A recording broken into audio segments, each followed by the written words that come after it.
Hello guys, ഇന്ന് എൻ്റെ duty day ആണ്. എങ്ങനെയാണ് ഒരു അനസ്തീഷ്യോളജിസ്റ്റിൻ്റെ 24 hours ഡ്യൂട്ടി എന്ന് ഞാൻ നിങ്ങളെ കാണിക്കാം.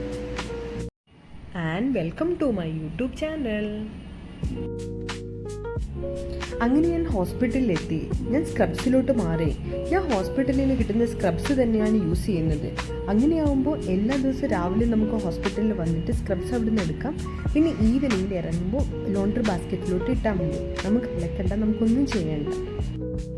ഇന്നെൻ്റെ ഒട്ടിയിലെ ഫസ്റ്റ് കേസ് യൂറോളജി കേസായിരുന്നു.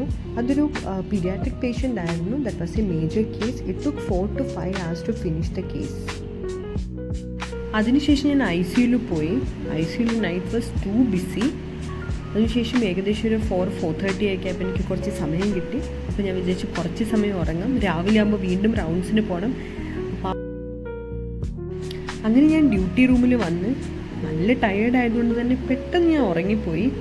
അങ്ങനെ രാവിലെ ഞാൻ എണീറ്റ് വീണ്ടും ഞാൻ റൗണ്ട്സിനൊക്കെ പോയി. പിന്നെ രാവിലെ ഞാൻ ഇറങ്ങുന്ന സമയമായപ്പോഴത്തേക്ക് നല്ല തകർത്ത് പെയ്യുന്ന മഴയായിരുന്നു പുറത്ത്.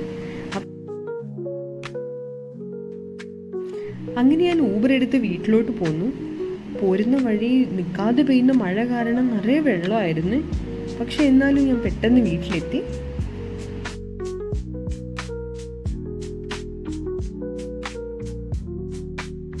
ടയേർഡ്നെസ് കാരണം ഇരിക്കാൻ സ്ഥലം കിട്ടി അവിടെ കിടന്നുറങ്ങുമായിരുന്നു ഞാൻ. അതിന് ഞാൻ നല്ലൊരു ബ്രേക്ക്ഫാസ്റ്റും കഴിച്ച് നന്നായിട്ട് ഉറങ്ങാൻ വേണ്ടി പോവാണ്. ബൈ.